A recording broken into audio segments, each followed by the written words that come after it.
She stood there, her face turning a violent shade of beet red, clutching her cheap purse like a weapon. The smirk she had worn for the last 2 years, the one she used while manipulating me into giving her discounts, had vanished. In its place was pure, unadulterated panic. This entitled woman thought that just because I was a student, she could verbally abuse me, mock my life choices, and imply that I was abandoning my own mother to die. She thought she was the matriarch of our fabric store. She was delusional. "You cannot do this to me," she screamed, her voice cracking. "I have orders to fill. I will lose everything." I looked her dead in the eye, my hand hovering over the heavy industrial scissors. "You said my degree was a waste of time, Olga. You said I was useless. Well, right now, I'm the only one who can cut this fabric, and suddenly, I don't feel like doing favors anymore." She didn't know that my greedy boss was actually my grandfather. She didn't know that this store is my future inheritance, and she certainly didn't know that her little scrunchy side hustle was about to crash and burn because she decided to insult the one person keeping her profitable. Watch how she instantly regret crossing the nice employee. This is instant karma at its finest. If you love seeing arrogant people get exactly what they deserve, make sure you subscribe and turn on notifications. You aren't going to believe the audacity of this guy. Here's the backstory. Let's rewind a bit to understand why this takedown was so satisfying. You have to understand the dynamic of my family's business. My family owns a specialized fabric store. It's not a big box chain, it's a legacy. My grandfather, the owner, is old school. He built his net worth from the ground up, dealing in high-end imports, heavy wools and delicate satins. He runs a tight ship. The policy is simple. Fabric is sold by the meter. We sell in increments of 0. 1 meter is about 4 inches. However, and this is critical, the store has a strict minimum cut length of 0.3 meters. Why? Because cutting anything less than that leaves us with unusable scraps, remnants that we lose money on. My grandfather is a businessman. He doesn't run a charity for hobbyists. I work there during my Christmas breaks to make extra cash. During the year, I'm away at university studying oceanography. It's a complex field, physics, chemistry, geology of the ocean, but I usually dumb it down for customers because, frankly, most people just want to talk about whales. Enter Olga. Olga is an older Russian woman who makes scrunchies to sell at local farmers markets. She is the definition of entitled. She's been coming in for years, and for the first year, she dealt exclusively with my grandfather. Here's how their interactions would go. Olga would demand 0.2 meters of expensive satin. My grandfather would say, no, the minimum is 0.3. Olga would scream, haggle, call him a thief, and eventually buy nothing, or buy the bare minimum while cursing him in 2 languages. Then, about 2 years ago, she discovered me. I'm the nice guy. I'm the grandson who wants everyone to be happy. The first time she asked me for 0.2 meters, I hesitated. "Please," she wheedled, leaning over the counter, batting her eyelashes. "Your boss is so mean to me. I only need a little bit for my scrunchies. I am a poor woman trying to make a living. Just this once, I felt bad for her. I checked to make sure my grandfather wasn't looking, and I cut the 0.2 meters. That was my mistake. I fed the beast." Suddenly, she was spending $60 to $100 every visit, but only with me.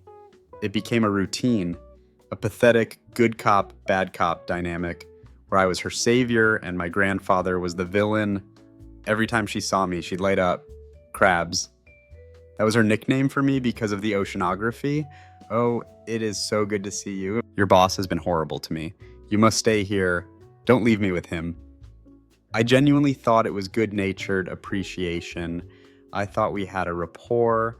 I thought she respected me as the person who bent the rules to help her small business survive. I was wrong. She didn't respect me. She saw me as a weak link in the chain of command, a useful idiot she could exploit to bypass store policy. She viewed my kindness as submission, and last week, right before Christmas, she pushed her luck way too far. It was a week before Christmas. The store was uncharacteristically quiet dead. Actually, the silence in a fabric store is heavy. The rolls of cloth absorb sound, making the atmosphere feel intimate and enclosed. I was behind the cutting counter, organizing the shears. When Olga bustled in, she had that frantic energy she always carries, dumping bolts of expensive satin onto the counter. "Crabs, you are here," she exclaimed. "Thank God, I need cuts, small cuts, many colors." And I smiled, grabbed my scissors, and started the usual routine. We were chatting while I measured. She asked me about school, seemingly interested. "So," she asked, fingering a bolt of emerald silk, "what is it you are studying again, the fish?" "It's oceanography," I corrected gently, unrolling the fabric. "It's like marine biology, but focused on the physical ocean, currents, climate change, pollution." I tried to keep it simple. I explained how important the ocean is for regulating the global temperature, how we're trying to stop the reefs from dying. I was passionate about it. This is my life's work. She stopped looking at the fabric. She looked up at me, her face twisting into a sneer I hadn't seen before. "What is the point of that?" she asked, her voice dripping with disdain. "Is it useful for anything?" I paused, my scissors freezing midair. "Well, yes, it's important for stopping climate change. If the ocean dies, we're in trouble," she scoffed. A loud, dismissive noise that echoed in the empty shop. "The ocean is already polluted and dying," she declared, waving her hand as if dismissing a servant. "There is no saving it. Stop wasting your time pursuing something that isn't going to work. It is stupid." I was taken aback. My heart rate spiked. This woman, whose business relied on my illicit favors, was standing there mocking my degree. I didn't respond immediately. I just stared at the fabric. She wasn't done. She leaned in closer, her voice dropping to a conspiratorial whisper, but it was venomous. "You would be much better off to stay here," she said. "Look after the store. Help me. Then I don't have to talk to your greedy boss." I forced a tight smile. "It's okay. Olga, my mom's gonna look after the store when I go back to school. It's not going to close. The business is fine." That's when she crossed the line between rude customer and monster. She looked at me with genuine malice. "Oh, so you are just going to abandon your mother here all on her own?" "Excuse me," I said, the blood rushing to my ears. "She's gonna get hurt," Olga said, her voice matter of fact. "She's gonna get hurt because you won't look after her. You are leaving her to die." I felt a cold chill go down my spine. "My mom is gonna be fine," I stammered, trying to maintain professionalism. "She loves sewing. Olga cut me off, turning her back to me to look at another bolt of fabric. Dismissing my defense entirely, "I wish that I had a daughter who cared about me," she muttered loudly. "But all you young people do is waste your youth on silly things. You abandon your family to die while you go waste your time on dead oceans." Abandon your family to die.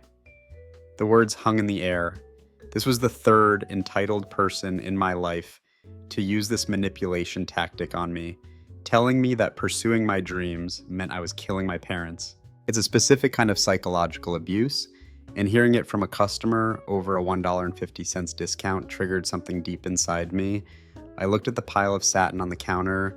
She wanted 12 different cuts, all at 0.2 meters. I looked at her back.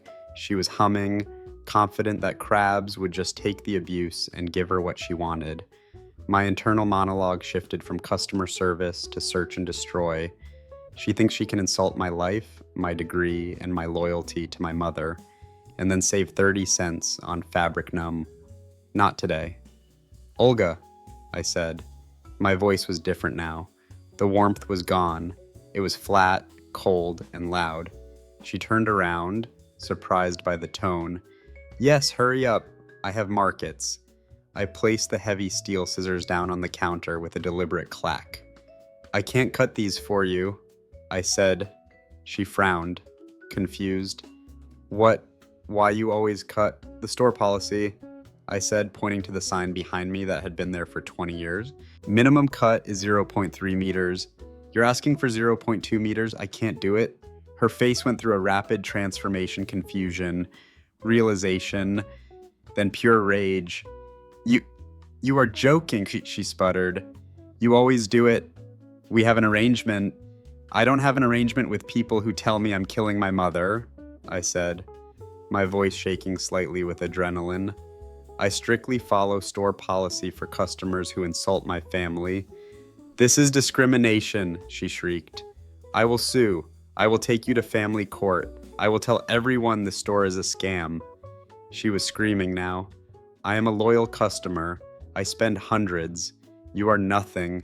You are a student. Where's your boss? I want your boss. You want the boss. A deep voice boomed from the back office. My grandfather stepped out. He's a man of few words, but he has a presence that can silence a room. He walked to the counter, looking from red-faced Olga to the pile of uncut fabric. She says you are refusing service, my grandfather said to me, though his eyes were locked on Olga. She wants 0.2 meter cuts, I said calmly. And she told me my degree is stupid and that I'm abandoning mom to die. My grandfather looked at Olga. He slowly adjusted his glasses. Is this true? He asked. He is lying. He is lazy, Olga yelled. I want my fabric. I demand you fire him. He is the golden child who thinks he is better than everyone. I know the law. You cannot deny me service. My grandfather didn't yell. He didn't get angry. He just smiled, a cold, business-like smile. Olga, he said, this store is private property. We reserve the right to refuse service to anyone, especially anyone who harasses my staff. And this isn't just staff. This is my grandson. This is the future owner of this building. He picked up the bolt of satin she wanted. The price for this is $15 a meter, he said. The minimum cut is 0.3 meters. That is the policy.